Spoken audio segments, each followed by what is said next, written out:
Previously in Tambay Diaries, nakapag-apply si Woxie sa more than 40 VA agencies.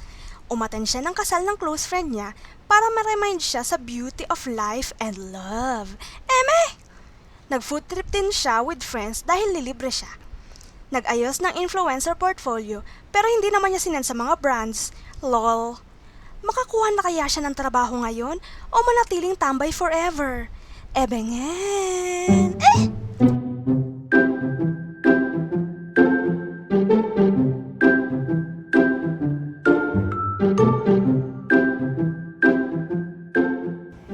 Anxious ako sa result ng interview ko kanina. Gusto ko nang pumasa kasi napapagod na ako mag-apply. Pero come what may, meron pa naman akong 20 plus na hindi pa na-applyan. Pero gusto ko na talagang pumasa.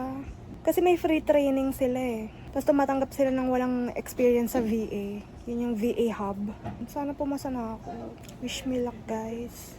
Sa ngayon, matutulog muna ako kasi hindi talaga ako makagawa ng kahit ano. Sobrang iniisip ko lang yun.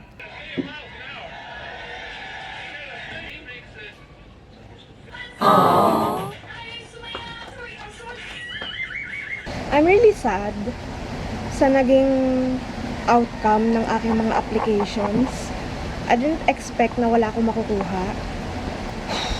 Lahat bigwak. So far, meron pa akong, I think, more or less 20 na hindi pa na-applyan kasi ang haba ng application process.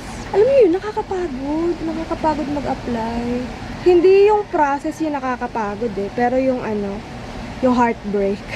Kapag nakakatanggap ka ng rejection letters. Tapos ang unfair kasi, naghahanap sila, meron ng experience as VA. Paano ka magkakaroon ng experience kung walang nag-o-offer ng walang experience? Nagigits nyo? So, kailangan talaga mag-freelance ka.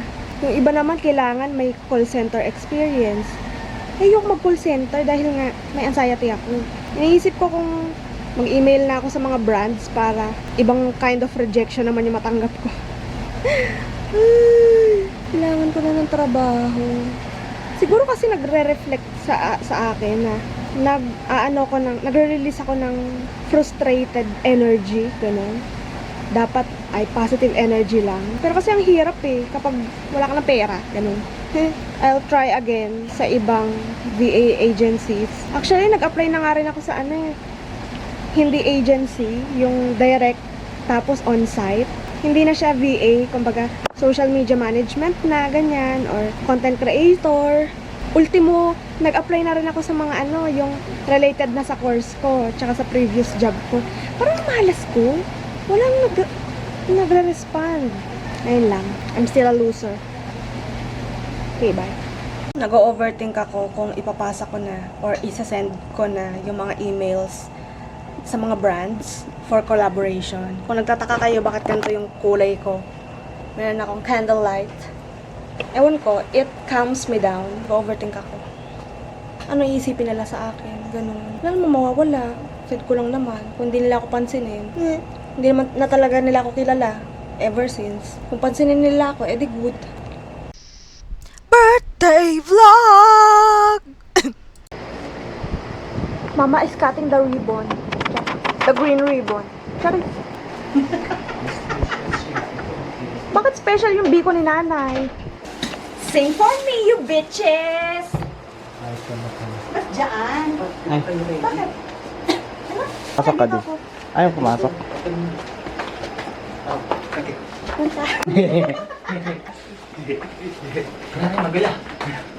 Yan! Ready! Tama naman! Oh, kanina pa. O, di kumanta na. Tan, tanan, tan, tan. Happy birthday to you. Happy birthday to you. Happy birthday! Happy birthday. Happy birthday. Happy birthday to you. Wish, wish, wish. Yay! Tama na! Let's eat dinner. It's 7:31. Ba yan? 7:31. Ngayon lang ako kakain. Kumain na ako ng spaghetti. Naka-red pa rin ako kasi it's still my birthday today. And nagluto si mama ng sinigang na hipon. Allergic ako dati sa hipon. Pero ngayon, Hindi ko alam kung allergic pa rin ako. At ngayon malalaman natin kung ako ay mangangate. Actually, kahit anong seafoods naman, allergic ako eh. Basta hindi fresh. Ang arte! So, it's my birthday. I'm already 18 years old. Charot. Uy, masarap nga yung hipon. Nasang fresh. Sa Pateros daw ito binili ni mami. Kasi mura. Yung iba kasi, di ba, parang ano, luma na.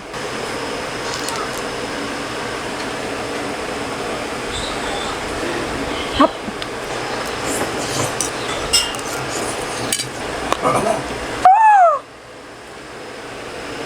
Nakakagat na naman ako ng bato! Pasta pa man din tong ipin ko.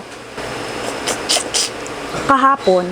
Ay, kahapon ba yun? Hindi, nung isang araw ata. Nag-interview ako. Ay, hindi. Ako yung interview for job position. Tapos, habang naglalakad ako, natapilok ako. Actually, hindi ako natapilok. Nahulog ako, ante. Sa may gutter. Ngayon, meron akong mini sprain. Napaka malas. Charot.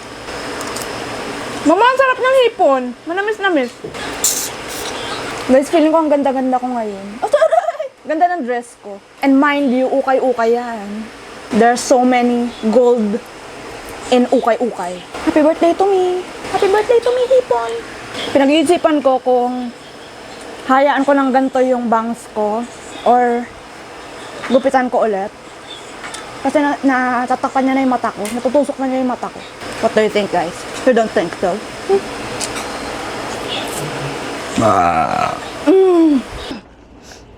Nakapag-freshen up na ako. Pero hindi pa ako inaantok. Naligo na ako. Nag-skincare na rin ako. Pero kailangan kong mag-eye cream. Ang gamit kong eye cream ay eye gel ng Organic Skin. Wala akong ibang ginawa today kundi manood ng YouTube at Instagram. Alam niyo, na-realize ko. Hindi ako pwedeng maging Instagram model, Pilates princess na tumitira ng matcha. Kasi unang-una, I'm too broke for Pilates. Second, I don't like matcha. I'm more of a coffee girl. Coffee kind of girl. Oh, what the fuck?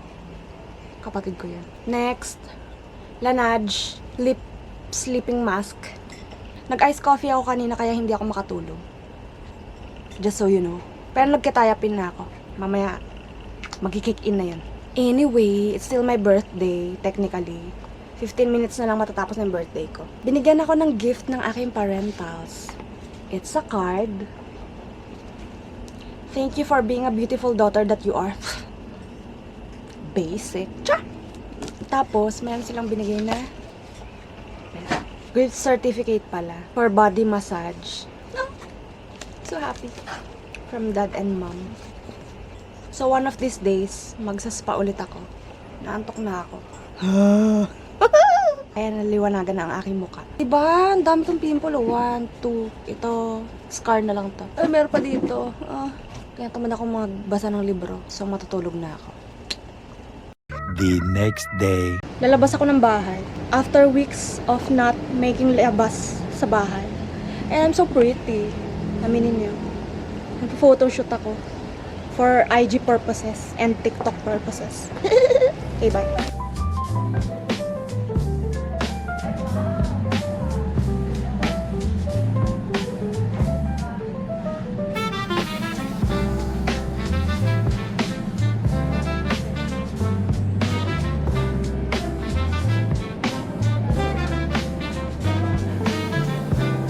This is a great spot for photo shoot.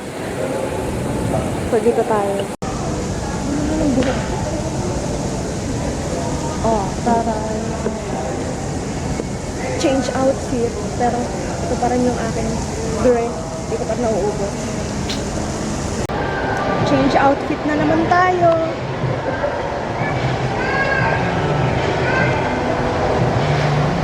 Hindi ako masyadong fan nitong outfit na to, pero let's make do with what we've got.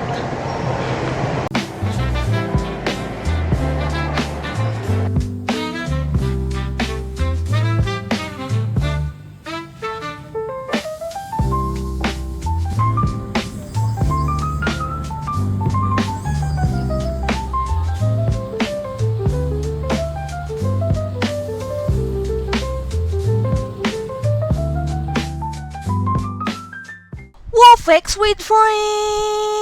dance!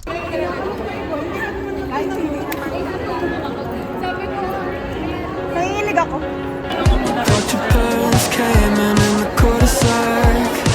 Leaned back in another class seat. Darker spirits in your product. Ay, may alak po yan. Sayang, siya. Suburban summer 17 was a roller coaster ride. A manic pixie dream girl right beside me. And she said she liked me, but I bet it was a right thing running about the wrong time. And I think maybe if I'd held on tight, she'd still be sitting by my side. I'll never know, I'll never know. I know life messing with regrets, but I doubt she'll ever leave my head. What could I have done? Could I have said? I'll never know, I'll never know.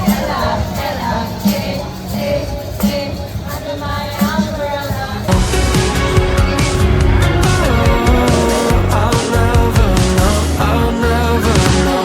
We were nothing alike and I kinda like that. Came from different sides of the crosstown tracks. Guess it's true sometimes opposites